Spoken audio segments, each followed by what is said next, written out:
నా పేరు బేతి వీరదుర్గ నీలిమ అండి. నేను రామచంద్రపురం చెందిందండి.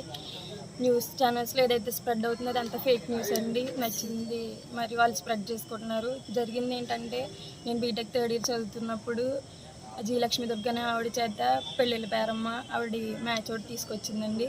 నేను అమ్మకి నచ్చింది కదా అని చెప్పి నేను యాక్సెప్ట్ చేశాను. అయితే వాళ్ళు వస్తానని చెప్పి సెకండ్ డే నైట్ 2 days అలా ల్యాగ్ చేసి సెకండ్ డే నైట్ రావడం జరిగింది 7:30 టైంకి.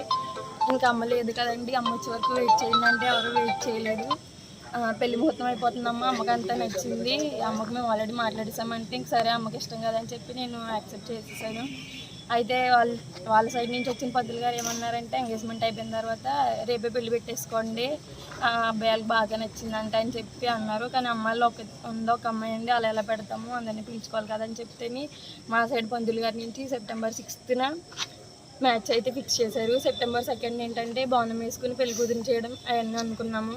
వీళ్ళు ఏంటంటే నా బర్త్డే రోజున August 26th వచ్చారు. వచ్చి మీ అమ్మాయి బాగా నచ్చిందండి అది ఇది అని మాట్లాడిస్తున్న తర్వాత రూమ్లోకి వచ్చేసి, మాకు మీరు September 6th పెళ్ళి అన్నవరంలోనే చేసుకోండి, కానీ మాకు ఏంటంటే ఆచారం ఉంది, మేము బంధు ముందు వేసేసుకుంటాం, ప్రధానం బంధు అని చెప్పి మా అమ్మాయిని చేసుకుంటామండి అని అన్నారు. అమ్మాయిని చేసుకుంటామంటేనే ఇంకేమైందంటే August 26th బంధు అని చెప్పేసి బంధు వేసినట్టునే తాళి కూడా కట్టడం జరిగింది. రూమ్లో అదేంటంటే వాళ్ళు ఎలా కట్టేస్తారని మా అమ్మ అడిగితే, మీ సంప్రదాయం ప్రకారంగా మీరు చేసుకోండి, మా సంప్రదాయం ప్రకారంగా మేము చేసుకుంటామని చెప్తే ఇంక సర్లే ఎలాగో నచ్చింది కదా అని చెప్పి అమ్మ కూడా యాక్సెప్ట్ చేసింది. ఆ తర్వాత September 2nd మేము బోనం వేసుకుని పెళ్లి కూతురిని చేసుకోవడం అన్నీ జరిగినాయండి. September 2nd ఏంటంటే అమ్మకు కాల్ వచ్చింది. ఏమనంటే, ఆల్రెడీ మ్యారీడ్ కదా, ఎలా చేసుకుంటాం, మాకు డివోర్స్ అవ్వకుండా మీరు ఎలా చేసుకుంటారు, నాకు 2 పిల్లలు ఉన్నారు, ఒక పాప బాబు ఉన్నారు, వాళ్ళిద్దరికి నేను ఎలా అన్యాయం చేయాలనుకుంటున్నారు, మీకు కూడా ఆడపిల్ల ఉంది కదా అంటే మా అమ్మాయికి అప్పటికప్పుడు అన్ని ఎంక్వైరీ చేస్తే ఇతను పెద్ద ఫ్రాడ్ అని తెలిసిందండి. ఇంకా ఇలాగ అమ్మాయిల్ని పెళ్ళి చేసేసుకుని వేరే కంట్రీస్ కూడా ట్రాన్స్పోర్ట్ చేస్తాడని ఇవన్నీ బయటకు వచ్చి మేము ఇతని మీద ఇక్కడ కేసు పెట్టామండి. వాళ్ళు ఏంటంటే 10 lakhs అలాగా చెక్ ద్వారా ఇచ్చారు మాకు.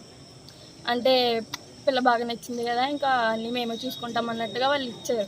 ఇస్తేనే ఇంకా మళ్ళీ నా బర్త్డే 26th అయితే వాళ్ళు 28th వచ్చి ఇంకా రోజు చేసుకోలేదు కదా అని బిలేటెడ్గా చేశారు. కేక్ తెచ్చి ఇవన్నీ తెచ్చి అమ్మకు కాల్ చేసి ఇలాగా మనీ తెచ్చేయండి, మేము గోల్డ్ అది బయట తీసుకుంటాము, మాకు మేము కానీ ఇచ్చుకుంటామంటేని సరే అని చెప్పి అమ్మ ఇచ్చేసింది. తర్వాత వీళ్ళ వైఫ్ కాల్ చేసి ఇలా న్యూస్లు చెప్తే ఇంకా మేము ఇక్కడ రామచంద్రపురం పోలీస్ స్టేషన్కి వచ్చి కేసులు అవి ఫైల్ చేసాం. కేసులు అవి ఫైల్ చేస్తే వీళ్ళు ఫస్ట్ పట్టించుకోలేదండి.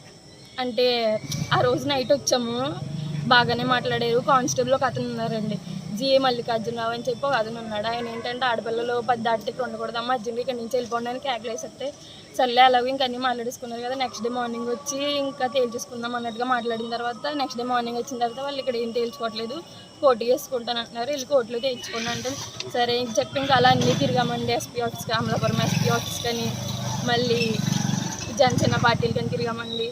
మన ఊరు మినిస్టర్ వాసంశెట్టి సుభాష్ గారి దగ్గరికి కూడా వెళ్ళామండి. ఆయన చెప్తేని వీళ్ళు వచ్చారు కదా ఏదో ఒకటి తేల్చండి అన్నట్టుగా ఆయన మాట్లాడారండి. చెప్పింది కూడా సరిగ్గా వెళ్ళలేదని మరి మా అమ్మగారు వాళ్ళు అన్నారు. మా అమ్మగారు వాళ్ళు వెళ్ళారు, నేను వెళ్ళలేదు వాసంశెట్టి సుభాష్ గారి దగ్గరికి.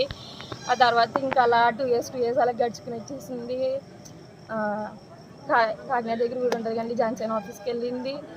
చాలా ఊరు తిరిగాం కానీ ఎటువంటి న్యాయం అయితే జరగలేదు. మళ్ళీ రోజు ఏంటంటే 12 మందితో పెళ్లి చేసుకున్నానని ఫేక్ న్యూస్ స్ప్రెడ్ చేశారు. 12 మంది అంటున్నాడు, ఓకే కరెక్టే, ఇతను ఒక్కడు, మిగతా 11 మంది నాకు విత్ ప్రూఫ్స్తో కావాలండి. ప్రూఫ్స్తో లేకపోతే అతన్ని ఇంకేం చేసినా వాళ్ళే చేయాలండి. మేము న్యాయం అయితే కోరుకుంటున్నాం. నచ్చినట్టు రాసుకుని నచ్చినట్టు ఫేక్ న్యూస్ స్ప్రెడ్ చేస్తే, ఇప్పుడు నేను ఒక అమ్మాయిని, నాకులాగా చాలామంది ఉంటారు, ఎవరు ముందుకు వచ్చి ఇలా మాట్లాడలేరు. చెప్పాలంటే నేనే చాలా సెన్సిటివ్, అలాంటిది నేను వచ్చి ముందుకు వచ్చి మాట్లాడుతున్నాను.